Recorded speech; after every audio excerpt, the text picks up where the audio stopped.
The Romanian population in Ireland is quite recent, dating back to the 90s, after the fall of the Ceausescu regime.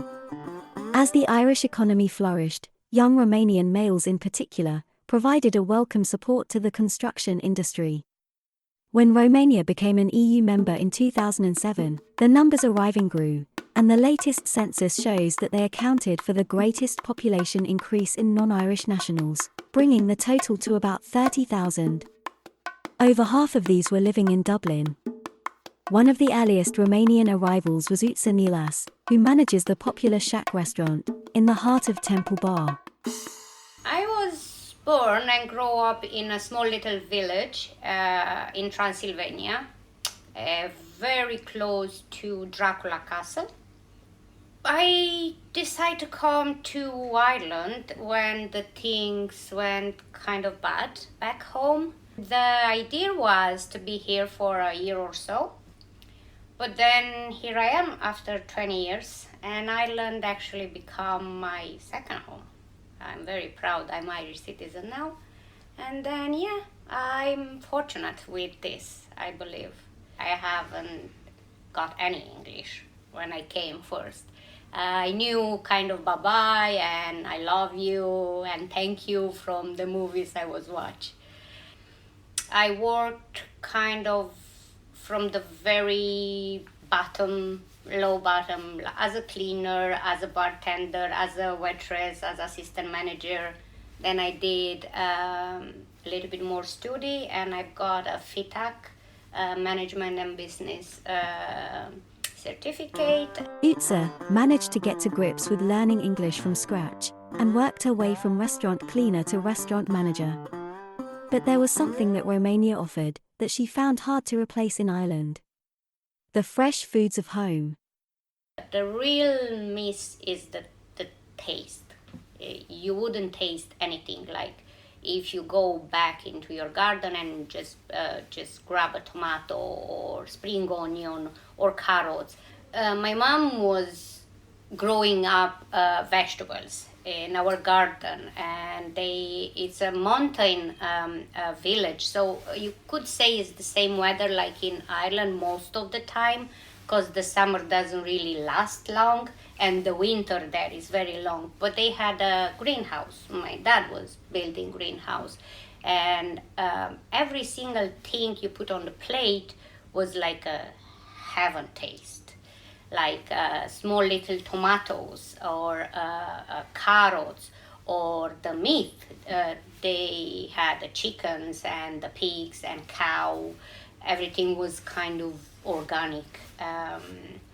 So first time when I came in, after a while I said, look, it's just me, or I have no taste in that food. However, Uța soon found similarities in Irish food. And she discovered certain areas where Irish produce truly excelled. I have to say I fell in love with the beef steaks. It's, oh my God, I never ate beef before, but the Irish steaks are heaven.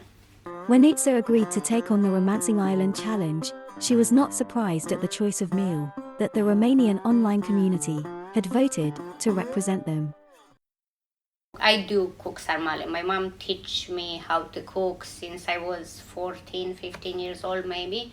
I don't cook from the recipe or from the cooking book. I just cook for my mom's recipes, which was never written anywhere. Might be a little bit difficult.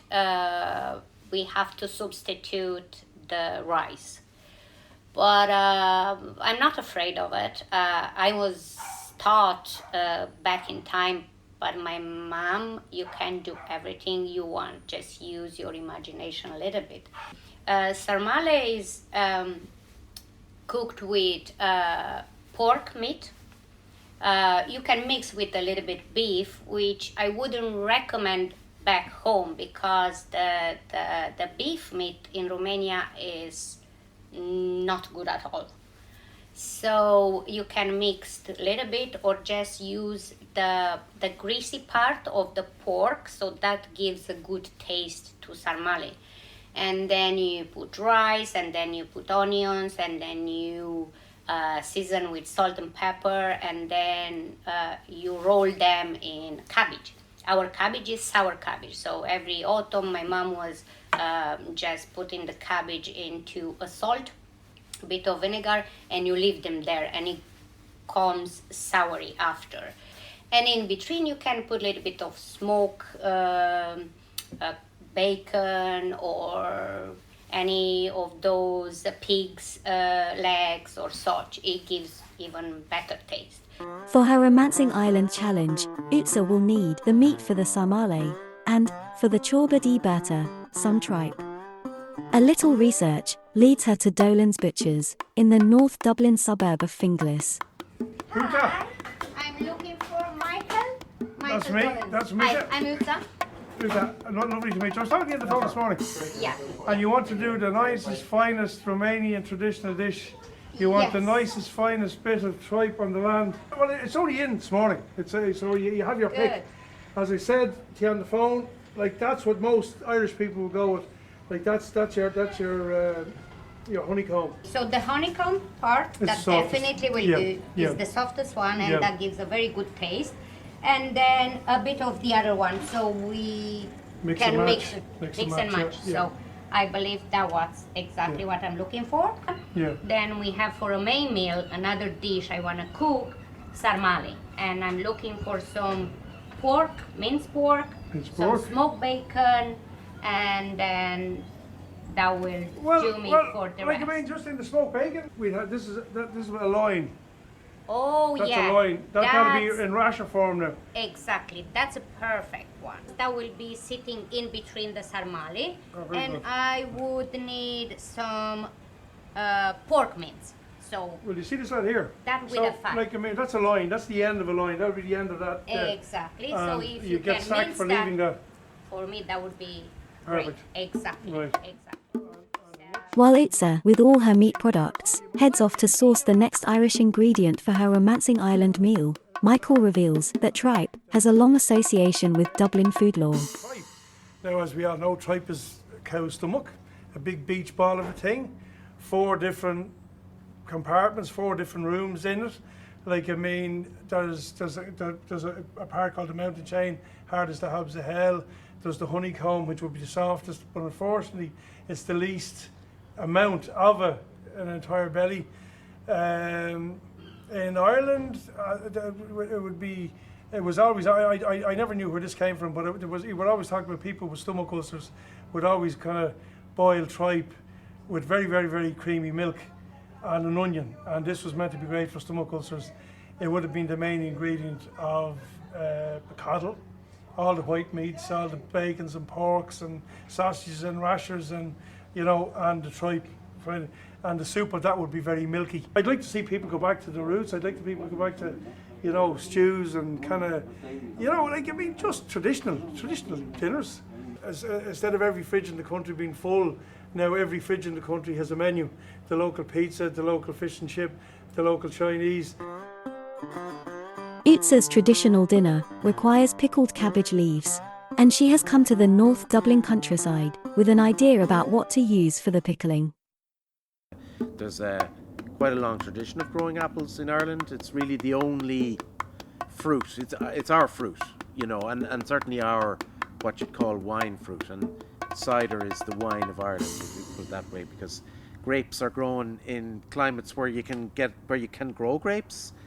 So in Europe and in the parts of Europe on the borderline of grape growing where they just can't grow grapes for wine anymore, the fallback is apples. If it's too northerly or too high up the hills where the vines don't thrive, they make do with apples, so they make wine out of apples, which is cider. And this part of Ireland here, where I am on the east coast, all from the east coast down to Wexford and the south coast down to Cork and the kind of southeast Midlands, that's all the best part of the country for growing fruit in general and apples as well. But I also grow pears. Pears are marginal in Ireland, just like grapes are. There's no pear growing industry in Ireland. You know, we don't have the climate. It's not quite warm enough. It's not really economical, and that's why people don't do it. And I'm, apart from a few other people with a few dozen trees, I'm the only pear grower in Ireland, and I'm still not a big grower, you know. So I grow the pears for eating, and but also I'm experimenting with these perry pears. You know, there's no tradition of growing perry pears in Ireland. They're the wine pears, and you can't really eat them. They're hard, bitter, tannic, all the qualities you need to make a nice juice, to make a balanced wine full of flavour. So like perry is a lovely wine. You know, it can rival a grape wine, you know, and in quality. So yeah, I'm doing that here as well, experimenting with a few dozen different perry pear varieties that I've collected in England and Germany and other places. When I got my own little farm here together, it was an opportunity to actually plant a vineyard, which I did, and I took a chance on it, and with trial and error and experimenting over the years and using different varieties, I eventually found myself making wine that I was very happy with, and was, you know, being liked by other people and getting great reviews, and which was all very, very kind of fulfilling kind of and reassuring, you know. It's Uța now, who needs reassurance that David's apple cider vinegar will replace the vinegar that is usually used in Romania. So they go straight to the source. And these actually, they're not ready to harvest for about a month. Yes, Okay. we won't pick them until the end of September or early October. But already, actually, pick one here, and you can bite into it, and you'll see that it's already full of flavour, and it's juicy, crunchy, but it will only get sweeter. But Okay. even now already, it's All good right. to eat if you want to have a little bite of that. Good. That's so good. Yeah. That reminds me of my granny's. Back in time when I was child, she had a little backyard Yeah, with apple trees. Mhm. Wow. And actually what I was looking for, apple cider vinegar. Mm-hmm. That is what I use to cook my sarmale dish, traditional Romanian dish. In the winter time we have sour cabbage, but the summertime we used to do from fresh cabbage. We boil with a vinegar, and then it gives that little taste, soury taste, Like pickling. and then exactly pickled, and then you can do the stuff. That's basically sarmales are stuffed cabbage with the pork mince and other ingredients. Okay. Like Okay. So So- you'll see that the vinegar we make from lots of different apple varieties, good flavoured apples. So the vinegar itself has a really rich flavour. Of course, it's real vinegary, sour, natural, but also has a lovely flavour. It's not just like acetic. You'll see. I'll show you inside where we mature the vinegar, and you can have a little taste. To get to vinegar, we have to go through the different stages All right. of the fresh apples. First have to be pressed, crushed, and then pressed to get the juice out of them. Now we use that juice and we bottle it to make just pure apple juice. We sell that in bottles. Yeah. Some of that juice are from some varieties. Instead of bottling it as apple juice, we ferment it. Now, even if I don't add yeast to it, it naturally ferments. The way grape juice naturally ferments into wine. All right. So we make the cider, and we also make cider. We bottle the cider as a kind of a premium, wholesome, healthy alcoholic drink. And then to make the vinegar, we actually have to take that cider and ferment that again by a different process. Wow. And when the vinegar is finished, then we leave it mature To for mature. months or years, you know, to just mature, improve flavour. And, Now I'm 100% sure I picked the right place to come. Thanks for having me. I'm 100% sure. Well, you haven't That was you haven't tasted it yet, so I'm going to let you taste it. I will. Okay, just a tiny little drop on the spoon, and you can judge for yourself. Okay. Thank you. Oh, definitely smells. Strong smells. Good. Good? Yeah. Yeah. Exactly what I'm looking for. Okay, good. That good, would good. be perfect to use either for souring the cabbage and for making cheese, sweet curdling cheese, milk. out of the full fat milk, definitely. Thank you so much. So, a key ingredient is in the bag for Uța, but she can't leave without trying some of David's much acclaimed Irish perry. I make perry sparkling wine, not just from grapes, but this is from pears, from the Perry Pear Orchard right there. Yeah, So in the garden. I make this now in the same way as champagne is made, essentially, and it's fermented in the bottle to the end and then disgorged in that kind of complicated way that Wow. champagne is made. It's The better, yeast comes tastes out and everything. good. So I hope you like it. So here we go. Whoop. It should be a little colder, a little more chilled.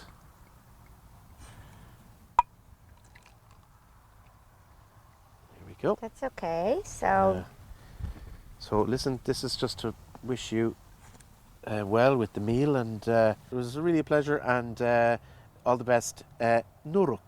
oh, Saloncha. Thanks for having me. Cheers. Uța has one more challenge, and it's a difficult one. One of the key ingredients in Somali is rice, and it's a grain that Ireland doesn't grow. Undaunted, Uța heads further north along the coast, where her research has led her to the farm of Leonie and Andrew Workman.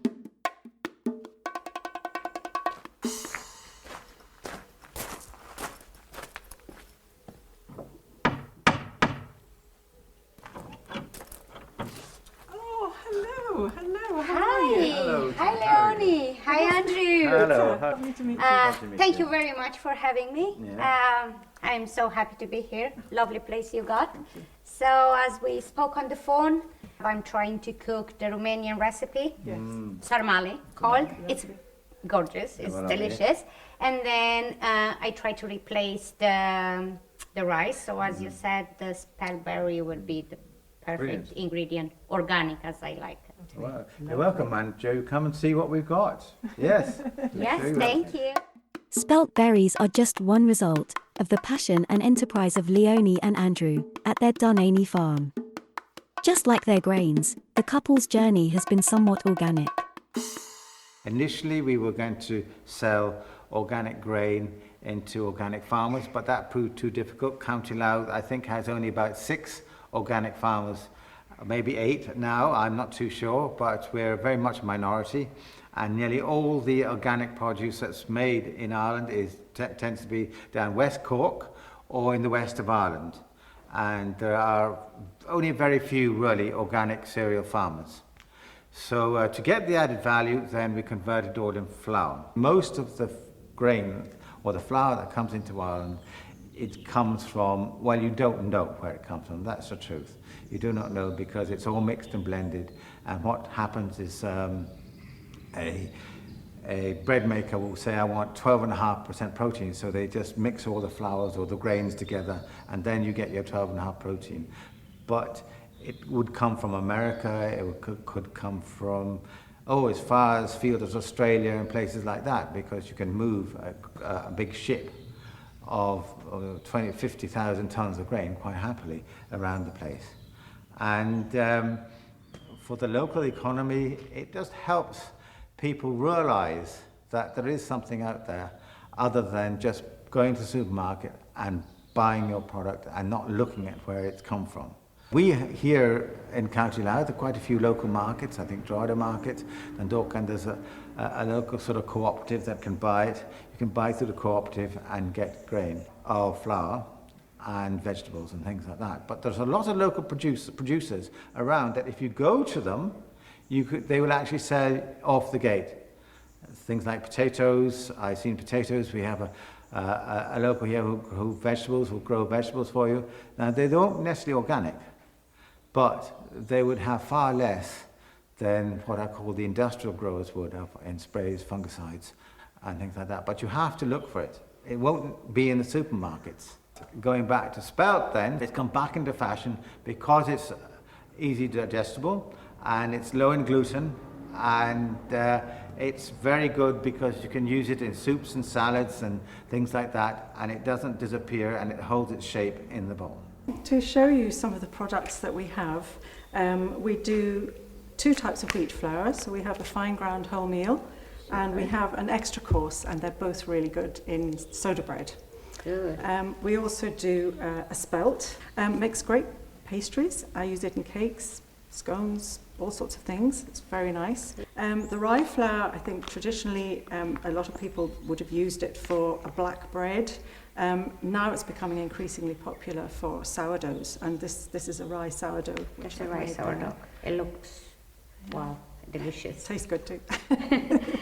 And this one would be an extra course soda bread. Soda bread. The other one, yeah. yeah. And then the berries, which we've been talking about, which I use a lot for salads, because we have students who come and work with us, and we have to feed them.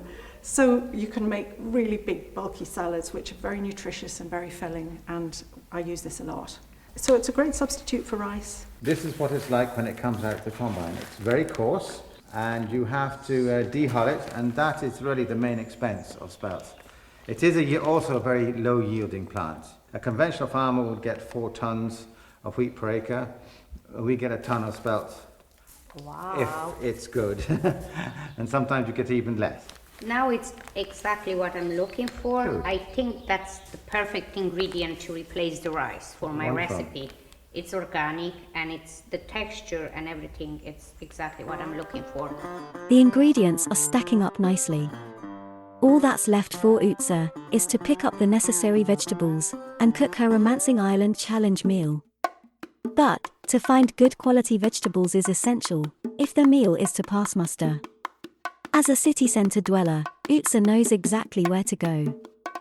Hi, I'm Uța. I spoke to Dennis Hilly on the phone. I'm from Romania originally, and I want to do our traditional meal, sarmale. Okay. And I need the best products ever, so it tastes You're in like the right home. place. And I was thinking of some cabbage. That's one of the products. The sarmale is stuffed cabbage with meat and Perfect. rice. The cabbage we have here, it's actually kind of massive. I don't know if you need that much, but Yeah. this is a really good cabbage. You have massive leaves, so you're wrapping around. Yeah, something. exactly. So that's actually perfect for that, I believe. Yeah, I would need one of this. Would you like a basket, maybe? Yes, please. Uța has no difficulties getting all of the vegetables that she needs from among Dennis Healy's organic produce.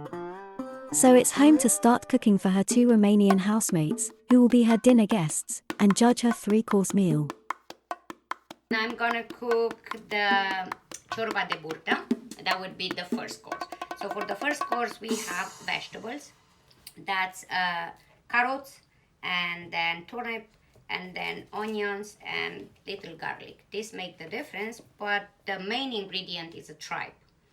They will be cooked in double cream and seasoned with a sour cream after. Then the second course will be sarmale. That's my favorite. The sarmale we do with a cabbage. That's a fresh cabbage we got. But because for sarmale we use sour cabbage, so I find the apple cider vinegar. That's make the cabbage sour. Then we have the meat from Michael. Now we mix together. First thing first, it's the onions. You have them chopped. Then you have that little fat here mixed with onions and stir fried. Then we put everything together with the meat. Then we have the spellberries that replace the rice. It's organic from Leonie and Andrew. And then we just mix them together and we wrap them cabbage. So that's sarmale. Stuffed cabbage with pork mince, a little bit of fat around will give the grease, so that's very tasty. And then the slices of bacon, smoked bacon in between. So it's even more yum.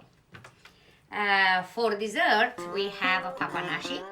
Papanashi presents one final hurdle for Uța in using only Irish ingredients for her dish. Main ingredient for papanashi is a sweet cheese. So I couldn't find sweet cheese in Ireland. Then I know I can make sweet cheese. Back home we make it with milk, boiling milk, and add some lemon juice. And then it gives you cheese. But lemons are not growing in Ireland. So I was thinking I can use apple cider vinegar. The cheese strained and allowed to rest a little, Uța starts to add the other ingredients to make her papanashi.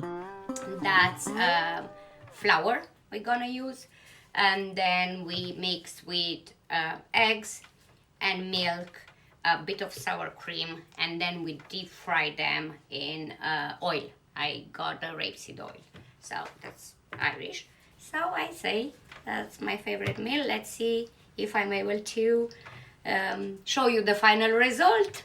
And I have my friends coming later to taste to tell me if it's home taste or not. I hope it is.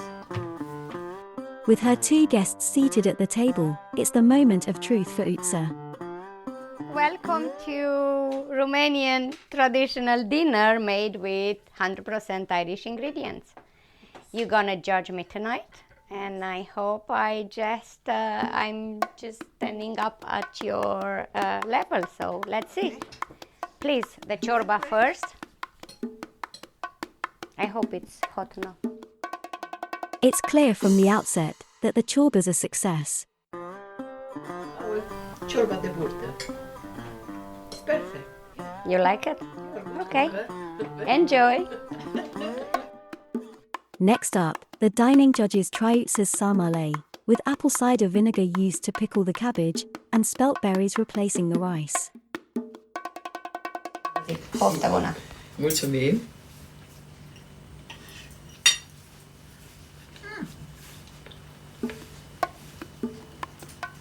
So far, it's 2 out of 3 for Uța's meal. Now it's time for the papanashi. But here, the judges are split for the first time. It's very good, but I feel something is missing. Something missing? I didn't put enough sugar or such? Yes. Do you know what's the difference? I didn't put sugar because it's not 100% Irish. And it's Vanilla sugar should yeah, be. yeah, I didn't put like we used to, Yes, but because the challenge was with only Irish ingredients, Okay. and Irish doesn't do vanilla sugar. Yeah. I didn't do it, and I mixed the plain white flour with wholemeal flour from Leone and Andrew. So But maybe for me, it's better. I prefer this kind of sweet, especially because we don't have sugar and we don't have lemon. I like more, and it's more healthy, and I don't know, it's like a different way to have it, but it's better. Everything was tasty. I even think ever we can have the same taste in Ireland like we had in Romania. And the compliment I can give to Uța, it's the taste was like my grandmother made the food. So I don't know if my grandmother had some parents in Irish, I don't know, in Ireland. And Uța's final thoughts on her Romancing Ireland challenge. to be quite honest, I had to spend a while to do some research to find all of those spots, like Michael Donlan for the butcher, David for apple cider vinegar, Leone and Andrew for the spellberry to replace the rice. Altogether was wow. I'm so happy I took part of it. And I am so happy that traditional Romanian dish, it tastes like home with Irish ingredients. So it's drier. It's not drier. No, it's very juicy and very tasty. This chap spends his life on the farm, dominating and being the boss.